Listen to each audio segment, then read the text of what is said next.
Hi friends, welcome back to my channel. ఈరోజు మీకు ఈ సీరియల్లో ఏం జరిగిందో తెలుసుకోవాలి అనుకుంటున్నారా? అయితే వెంటనే మనం సీరియల్లోకి వెళ్ళిపోదాం. ఇక పద్మావతి అయితే ఆఫీస్ నుంచి హడావుడిగా ఇంటికైతే వస్తుంది. పద్మావతి రావడం చూసిన అను అలానే తొంగి తొంగి చూస్తుంది. కానీ పద్మావతి ఎవరితో మాట్లాడకుండా తన గదిలోకైతే వెళ్తుంది. ఇక తన బాస్ ఇచ్చిన చెక్ని శారీ కింద పెడుతుంది. ఆ చెక్ని ఎవ్వరు చూడకుండా దాచిపెడుతుంది. ఇక పద్మావతి వాష్రూమ్లోకి వెళ్ళడంతో అను, అమ్మి, పద్మావతికి ఏమైంది, ఎందుకు అంత కంగారుగా ఉంది అని చెప్పి ఇక తొంగి చూడడంతో ఇంతలో విక్రమాదిత్య కూడా వస్తాడు. విక్కీ అయితే లోపలికి రావడంతోనే అను చేతిలో ఉన్న పాపని ఎత్తుకుని, హాయ్ చిన్ని తల్లి, ఈరోజు నాకు చాలా హ్యాపీగా ఉంది. ఉదయం నీ మొహం చూసే వెళ్ళాను, అంతా మంచి జరిగింది. ఒకప్పుడు అమ్మ మొహం చూస్తే స్కూల్లో చాలా బాగుండేది, ఇప్పుడు నీ మొహం చూస్తే నాకు అంత మంచి జరుగుతుంది అని చెప్పి ఇక విక్కీ అయితే ఆ పాపని ముద్దులాడి అను చేతికిచ్చి ఇక తను తీసుకొచ్చిన కొంత డబ్బుని కబోర్డ్లో పెడతాడు. అలా కబోర్డ్లో పెట్టడం ఇక ఎవ్వరూ చూడకుండా మన దివ్య కిటికీలో నుంచి దొంగచాటుగా చూస్తుంది. ఇదేంటి, విక్కీ ఇంత పెద్ద డబ్బుని అలా బట్టల కింద దాచిపెడుతున్నాడు, ఈ డబ్బు ఎందుకు తెచ్చుంటాడు అని చెప్పి ఇక దివ్య అనుకుంటూ ఉండగానే ఇంతలో పద్మావతి గదిలో నుంచి బయటికి వస్తుంది. పద్మావతి రావడంతో, విక్కీ చూడు, ఇక్కడ డబ్బుని దాచిపెట్టాను, ఇది పాప బారసాల కోసం దాచాను, దీంతో పాపకి ఏది కూడా లోటు లేకుండా చాలా ఘనంగా ఉన్నందులోనే చేసుకోవాలి అని చెప్పి విక్కీ ఇక పద్మావతితో చెప్తుంటే పద్మావతి కూడా చాలా సంతోషపడుతూ, సారు, మీరు చాలా మంచి నిర్ణయం తీసుకుంటారు, నాకు కూడా చాలా సంతోషంగా ఉండాలి అని చెప్పి ఇక పద్మావతి అయితే విక్రమాదిత్య మాట్లాడి బయటకైతే వచ్చేస్తుంది. ఓ, అయితే ఆ డబ్బు బారసాల కోసం దాచిపెట్టిందా? ఇక ఆ డబ్బుని ఎలా మాయం చేయాలో దానికోసం ఆలోచించాలి. అలాగే ఈ ఇంట్లో ఆ అనాథకి బారసాలన్నదే జరగకూడదు అని చెప్పి దివ్య తన మనసులో అనుకుంటుంది. ఇక విక్కీ వాష్రూమ్లోకి వెళ్ళేసరికి దివ్య దొంగచాటుగా ఎవరు చూడకుండా గదిలోకైతే వెళ్తుంది. విక్రమాదిత్య దాచిన డబ్బుని దివ్య దొంగిలిస్తుంది. ఆ డబ్బుని దొంగచాటుగా తీసుకెళ్ళి తను సీక్రెట్గా తన ఒక సీక్రెట్ ప్లేస్లో పెడుతుంది. ఇక ఇంతలో ఇంట్లో కుచిల అయితే వంటకి అన్నీ సిద్ధమైపోయాయి, నాకు బాగా ఆకలేస్తుంది, త్వరగా భోజనం పెట్టు అను అని చెప్పి ఇక కుచిల అనుని భోజనం పెట్టమంటుంది. అందరూ కూడా భోజనాల దగ్గర కూర్చుంటారు. ఆప్యాయంగా ఒకరికి ఒకరు వడ్డించుకొని తింటుంటే ఇంతలో పాప కారున ఏడుస్తూ ఉంటుంది. పాప ఏడవడం చూసిన అను లేవపోతుంటే, అక్క, పాపని నేను చూసుకుంటాలే, నువ్వు కూర్చో అని చెప్పి ఇక పద్మావతి లేచి పాల సీసాని తీసుకొచ్చి పాపకి పెడుతుంది.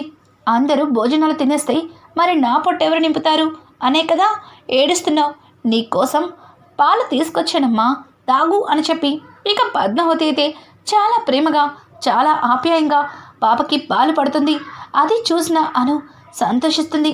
ఇక కుచల అయితే అనాథకి ఇంట్లో సేవలు బాగానే జరుగుతున్నాయి అని చెప్పి కుచల కాస్త చిరాకు పడుతుంది.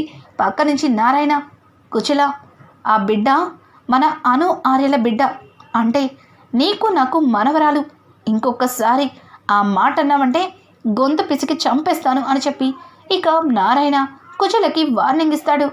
ఎప్పుడు నేనే తప్పు చేసినట్టు నన్నే ఏదో ఒకటి అంటుంటారు, అయినా నేనేమన్నా తప్పుగా అన్నానా ఏంటి? ఆ బిడ్డ నిజంగానే నీ కొడుకు అలాగే కోడలు రక్తం పంచుకు పుట్టిన బిడ్డ ఏంటి అని చెప్పి ఇక కుచల మళ్ళీ ఆ టాపిక్ని తీసుకొస్తుంటే ఇంతలో విక్కీ, పిన్ని, భోజనం కూడా ప్రశాంతంగా తినలేరా? ముందు భోజనాలు చేయండి. మర్చిపోయాను, మీ అందరికీ ఒక శుభవార్త, ఆ పాపకి మంచి రోజు చూసి నామకరణం చేయాలి అనుకుంటున్నాం, ఆ ఫంక్షన్కి సరిపడా డబ్బుని కూడా సమకూర్చాను అని చెప్పి విక్కీ మాట్లాడుతుంటే విక్కీ మాటలకి అను ఆర్య ఇద్దరు కూడా చాలా ఆనందపడతారు. దివ్య కూడా సంతోషపడుతున్నట్టు యాక్ట్ చేస్తుంది.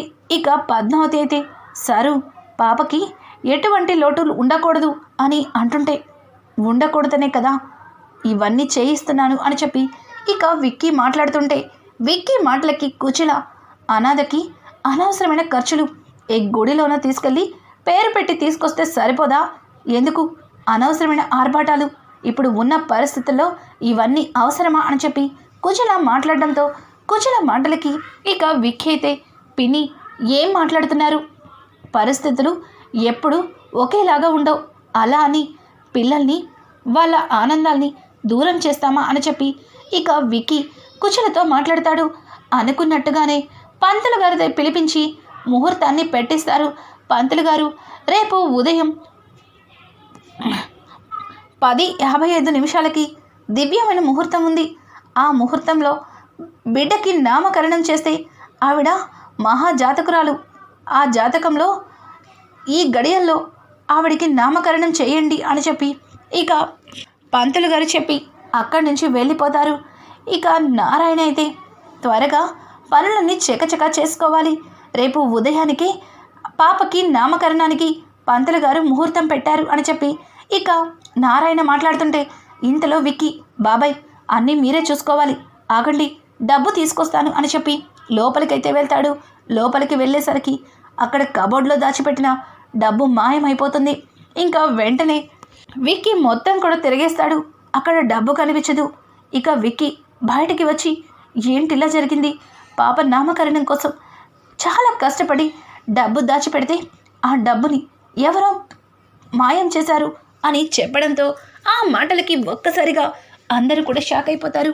ఇక నారాయణ అయితే అదేంటి విక్కీ, ఎవరు కాజేస్తారు, మన ఇంట్లో వాళ్ళు ఎందుకు డబ్బుని దొంగతనం చేస్తారు, సరిగా వెతికి ఉండవలసింది అని చెప్పి ఇక విక్కీతో అంటుంటే విక్కీ లేదు బాబాయ్ అంతా చూశాను, అక్కడ డబ్బు కనిపించడం లేదు అని అడగడంతో ఇక పక్కన ఉన్న కుచిల నాకు తెలుసు ఇదొక దరిద్రగొట్టుదని, అందుకే దీన్ని అనాథాశ్రమంలో వదిలి వెళ్ళిపోయారు, ఇప్పుడేమో ఈ దరిద్రానికి నువ్వు పేరు పెడతానని చెప్పి డబ్బు తీసుకొస్తే అది కూడా మాయమైపోయింది, ఏమాత్రం పుట్టగానే తల్లిని గుడ్డుక్కుమనుంటుంది, అందుకే దీన్ని అనాథాశ్రమంలో పడేశారు, అయినా మనకెందుకు ఈ దరిద్రం, చూడండి ముందు ఆ పిల్లని ఎక్కడి నుంచి తీసుకొచ్చారో అక్కడ విడిచిపెట్టండి అని చెప్పి కుచిల నోటికి వచ్చినట్టు మాట్లాడుతుంది.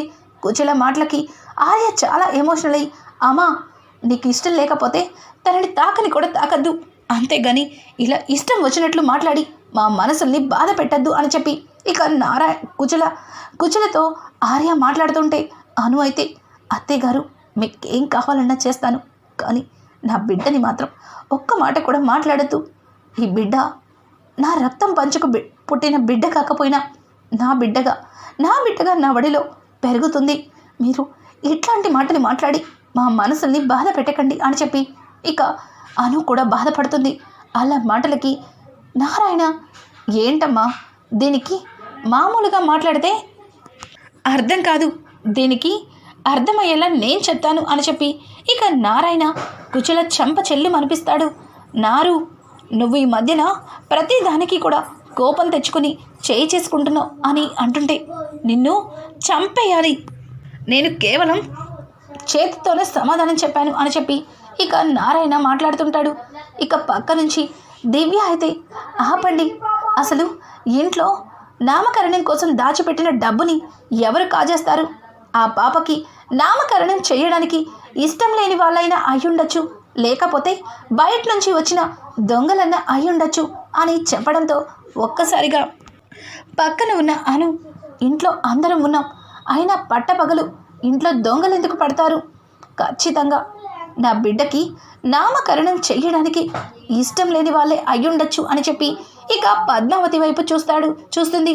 ఇంకా వెంటనే విక్కీ అవును పద్మావతి అక్కడ డబ్బు పెట్టిన సంగతి నీకు కూడా చెప్పాను కదా నువ్వేమన్నా అని అంటుంటే వెంటనే పద్మావతి సారు ఏం మాట్లాడుతున్నారు, నేనెందుకు డబ్బుని దాచిపెడతాను, అయినా పద్మావతి ఆ డబ్బుని నువ్వు కూడా చూసావు కదా నువ్వేమన్నా తీసావా అని అదే ఎక్కడైనా దాచిపెట్టావా అని చెప్పి విక్కీ అడుగుతుంటే ఒక్కసారిగా పక్క నుంచి అను విక్రమాదిత్య గారు నాకు అంతా అర్థమైపోయింది, నా బిడ్డకి ఈ నామకరణం చేయడం ఈ ఇంట్లో ఒకరికి ఇష్టం లేదు, ఖచ్చితంగా వాళ్ళే ఈ పని చేసి ఉంటారు, మీరు మీరు ఏ ఆర్భాటాలు పెట్టుకోకండి. ఏవండి, మనమే పాపని ఒక గుడికి తీసుకెళ్ళి పేరు పెట్టించేద్దాం అని చెప్పి ఇక అను ఆర్యతో అంటుంటే ఇంతలో పద్మావతి ముందుకి వచ్చి, అక్క ఏం మాట్లాడుతున్నావక్క? అంటే ఈ నామకరణం చేయడం నాకు ఇష్టం లేదనా? లేదు, మీరు నన్ను తప్పుగా అపార్థం చేసుకుంటున్నారు సారు. ఏంటి సారు ఈ ఇంట్లో ఈ అనర్థాలు? నేను బిడ్డకి నామకరణం చేయడానికి ఇష్టపడటం లేదా? అసలు ఆ డబ్బు ఎలా పోయిందో నాకు ఏమాత్రం కూడా తెలీదు. ఆగండి అని చెప్పి ఇక పద్మావతి అయితే తనకి సార్ ఇచ్చిన బ్లాంక్ చెక్ తీసుకొచ్చి వాళ్ళ ముందు పెడుతుంది. ఆ చెక్ని చూసి విక్రమాదిత్య, అంటే నువ్వు ఈ చెక్కు అని అడగడంతో, చెప్పాను కదా సారు, నన్ను కంపెనీ మోడల్గా చేస్తా అన్నారు, దానికోసమే అడ్వాన్స్గా ఈ బ్లాంక్ చెక్ ఇచ్చుండారు. ఈ డబ్బుని పాపకి ఘనంగా మనం నామకరణం చేద్దాం అని చెప్పి ఇక పద్మావతి చెప్పడంతో, పద్మావతి చెప్పిన మాటలకి విక్కీకి ఇష్టం లేకపోయినా పరిస్థితులను పట్టించి ఇక నామకరణానికైతే ఒప్పుకుంటారు. సారు, నామకరణానికి మన బాస్ని కూడా పిలుద్దామా అని అడగడంతో ఆ మాటలకి ఒక్కసారిగా విక్కీ, ఏం మాట్లాడుతున్నావు? నామకరణానికి బాస్ని పిలవడం ఏంటి? అసలు నీకు బుద్ధుందా అని అడగడంతో, సారీ సారు, అంతా ఆలోచించి ఉండలేదు. మిమ్మల్ని నన్ను భార్యాభర్తలుగా తెలుసుకుంటారేమో అని చెప్పి ఇక అను మాట్లాడుతుంది. పద్మావతి మాట్లాడుతుంది. ఇది ఇలా ఉండగా ఇక్కడ చూస్తే మను అయితే యశోధర్ అయితే వాళ్ళమ్మ సుగుణతో మాట్లాడుతూ, అమ్మా, నాకెందుకో పద్మావతిని నీకు అన్ని విధాలుగా కోడలిగా సరిపోతుందని నాకు అనిపిస్తుంది అని చెప్పడంతో ఒక్కసారిగా సుగుణ, ఏంటి నా కోడలి పేరు పద్మావతినా అని చెప్పి ఎమోషనల్ అయిపోతుంది. ఇదిగో ఎందుకే నీకింతవరకు నేను నిజం చెప్పనిది. నువ్వు ఆ పేరు పట్టుకొని ఎంక్వైరీ చేసి నువ్వు హడావుడేం చెయ్యొద్దు అని చెప్పడంతో, రే యశోధర్, నేను మీ అమ్మనిరా, నీకు ఇబ్బంది పెట్టే పని ఏమాత్రం కూడా చెయ్యను. నీ అంతటి నువ్వు పనేమీ చెయ్యను. అసలు తనని ఏమాత్రం కూడా ఏమీ అడగను. ఒక్కసారి నా కోడల్ని చూపించరా అని అడగడంతో, సరే సుగుణ, నీకు నీ కోడల్ని చూడాలనుంది అంతే కదా, సరే మీ కోడల్ని చూపిస్తాను, ఫోటోలో కాదు డైరెక్ట్గానే చూపిస్తాను అని చెప్పి ఇంకా యశోధర్ అయితే వాళ్ళమ్మకి మాట ఇస్తాడు.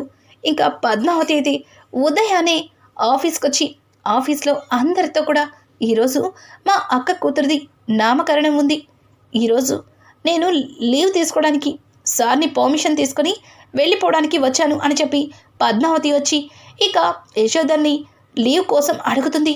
యశోధర్, లీవ్ ఓకే, మరి ఆ ఫంక్షన్కి మమ్మల్ని ఇన్వైట్ చేయరా అని అడగడంతో, అది సారు మిమ్మల్ని అని చెప్పి ఇక పద్మావతి తడబడుతుంటే ఇంతలో యశోధర్, ఏమైంది పద్మావతి గారు? నేను మీ ఇంట్లో ఫంక్షన్కి రాకూడదా అని అడగడంతో, అది కాదు సారు, మిమ్మల్ని మాత్రమే పిలిస్తే ఆఫీస్లో అందరూ కూడా ఫీల్ అవుతారు, అందుకే కొలీగ్స్ని కూడా అని అంటుంటే, వావ్ నైస్, చాలా బాగా ఆలోచించావు. నువ్వు ఈ ఆఫీస్లో ఉన్న అందరికీ కూడా ఈరోజు ఫంక్షన్కి ఇన్వైట్ చేస్తున్నావు, అలాగే అందరూ మీ ఇంట్లో ఫంక్షన్కి వస్తున్నాం అని చెప్పి యశోధర్ పద్మావతితో చెప్పడంతో పద్మావతి చాలా ఆనందంగా బయటకైతే వస్తుంది. ఇంకా విక్కీ బాస్ని ఎట్లా లీవ్ అడగాలో తెలియక సతమతం అవుతుంటే పద్మావతి, సారు, మీరు బాస్ని లీవ్ అడగడానికి అంతలాగా సతమతం అవ్వక్కర్లేదు. లీవు ఎలా తీసుకోవాలో నాకు బాగా తెలుసు. బాస్ని నేను మేనేజ్ చేశాను. మీ అందరినీ కూడా ఈరోజు మా ఇంట్లో బారసాలకి ఇన్వైట్ చేస్తున్నాను, దానికి బాస్ కూడా ఒప్పుకున్నారు, బాస్ కూడా ఈ ఫంక్షన్కి వస్తున్నారు అని చెప్పి ఇక పద్మావతి ఆఫీస్లో ఉన్న తన కొలీగ్స్ అందరికీ చెప్పేసరికి విక్కీ సంతోషిస్తాడు. కానీ తన బాస్ కూడా ఫంక్షన్కి రావడం అనేది విక్కీ అస్సలు ఇష్టపడ్డు. ఇక గాయత్రి అయితే ఈ ఫంక్షన్లో విక్రమాదిత్యని ఎలా అయినా సరే నా వాణ్ణి చేసుకోవాలి, నా ప్రేమలో వాణ్ణి ముంచేయాలి అని చెప్పి ఇక గాయత్రి తన మనసులో అనుకుంటుంది. ఇది ఇలా ఉండగా ఇక్కడ చూస్తే అరవింద్ అయితే నా కూతురికి రేపటికి 21 రోజు వస్తుంది, నేను నా కూతురితో కలిసి ఉంటే ఈరోజు నా బిడ్డకి నామకరణం చేసేవాడిని. నా కూతురికి విక్రమాదిత్య ఏం పేరు పెడతాడో ఖచ్చితంగా అమ్మ పేరే పెడతాడు. అమ్మ పేరే నా బిడ్డకి నామకరణం చేస్తాడు అని చెప్పి ఇక అరవింద తన మనసులో తన బిడ్డని తలుచుకుంటూ తను సంతోషిస్తుంటుంది. ఇంతలో మురళి అక్కడికి వచ్చి ఏంటి తెగ సంబరపడిపోతున్నావు అని మురళి అడగడంతో నీలాంటి నీచుడి నుంచి నా కూతుర్ని తప్పించానని ఆనందపడుతున్నాను. ఎలాగో నువ్వు కూడా నన్నేమీ చెయ్యలేవనుకో. ఇక నీకింకొక మాట, ఈరోజు నా కూతురికి నామకరణం జరుగుతుంది అని చెప్పడంతో అసలు దీనికి ఇవన్నీ ఎలా తెలుస్తున్నాయి? అసలు దీని కూతుర్ని ఎక్కడ పెట్టింది? అక్కడ చూస్తే దివ్య అక్కడ అంతా మామూలుగానే ఉందని చెప్పింది. ఇదేమో దీని కూతురు చాలా మహారాణిలా పెరుగుతుందన్నట్టుగా తెగ ఫీల్ అయిపోతుంది. ఎక్కడో ఏదో తప్పు జరుగుతుంది, అదేదో తెలుసుకోవాలి, నాకు తెలియకుండా ఏదో జరుగుతుంది అని చెప్పి ఇక మురళి తన మనసులో అనుకుంటాడు. ఇంకా ఇక్కడ చూస్తే ఫంక్షన్ హడావుడిలో ఉండగా దివ్య తను దొంగిలించిన డబ్బుని తీసి లెక్క పెట్టుకుని ఈరోజు దొంగతనం చేశాను, చాలా ఎక్కువ మొత్తంలోనే దాచిపెట్టాను. దీంతో ఫ్రెండ్స్తో ఎంజాయ్గా టూర్ వెళ్తానంటే డబ్బులు ఇవ్వకుండా ఆ పద్మావతి ఎన్నేసి మాటలన్నీ నన్ను ఇంట్లో పెట్టవలసిన గొడవలు పెట్టాను, అలాగే టూర్కి కావలసిన డబ్బుని కూడా సంపాదించుకున్నాను అని చెప్పి దివ్య సంబరపడిపోతుంది. ఇంతలో పద్మావతి దివ్య గదిలోకి వస్తుంది. ఓ, దీనికి కారణం నువ్వా? అసలు నువ్వు ఇలా చేస్తావని అస్సలు ఊహించలేదు అని చెప్పి పద్మావతి దివ్యని అంటుంటే దివ్య నేనేం చేశాను, అసలు నువ్వు దేని గురించి మాట్లాడుతున్నావు అని అంటుంటే చూడు దివ్య, నువ్వు చిన్నదానివని నువ్వేం చేసినా చూసి చూడనట్టుగా ఊరుకుంటున్నాను. కానీ నువ్వు చేసే పనులు రోజు రోజుకి మితిమీరిపోతున్నాయి. ఈరోజు ఫంక్షన్ కోసం ఆయన తీసుకొచ్చిన డబ్బుని దాచిపెట్టి ఇంట్లో అందరి ముందు నన్ను నిలబెట్టావు. అది నీకు ఏమాత్రం కూడా కరెక్ట్ కాదు అని చెప్పడంతో చూడు, నా తండ్రి చావుకి కారణమైంది కుటుంబం. నా కళ్ళ ముందు కుటుంబం సంతోషంగా ఉంటే చూస్తూ ఎలా ఊరుకుంటాను? ఇప్పటి వరకు మీ ముందు యాక్టింగ్ చేయలేక చచ్చిపోయాను. ఎలాగో నీకు నిజం తెలిసిపోయింది కాబట్టి ఇక నీ దగ్గర భయపడిన అవసరం లేదు. అవును, ఆ డబ్బు నేనే దొంగతనం చేశాను. నేను టూర్ వెళ్ళడానికి డబ్బు అడిగితే లేదని చెప్పావు, దానికోసమే ఈ డబ్బుని తీసుకున్నాను. అయినంత అంతేగాని ఏదో హత్యలు చేసినట్టు అలా నిలదీస్తున్నావేంటి అని చెప్పి దివ్య కాస్త ర్యాష్గా మాట్లాడుతుంది పద్మావతితో. ఇంకా పద్మావతికి అప్పుడే దివ్య గురించి నిజమైతే తెలుస్తుంది. ఈ రకంగా అయినా సరే అరవింద ఎక్కడ ఉందో దివ్య ద్వారా నిజం తెలుసుకుంటుందా, లేక దివ్య ఉచ్చులో ఇరుక్కొని పద్మావతి విక్రమాదిత్యకి మరింత దూరం అవుతుందా? రానున్న ఎపిసోడ్స్ అయితే మరింత ఇంట్రెస్టింగ్గా మారబోతున్నాయి. ఈ వీడియో మీకు నచ్చినట్టయితే లైక్ చేసి సబ్స్క్రైబ్ చేసుకోవడం మాత్రం మర్చిపోకండి. Thanks for watching.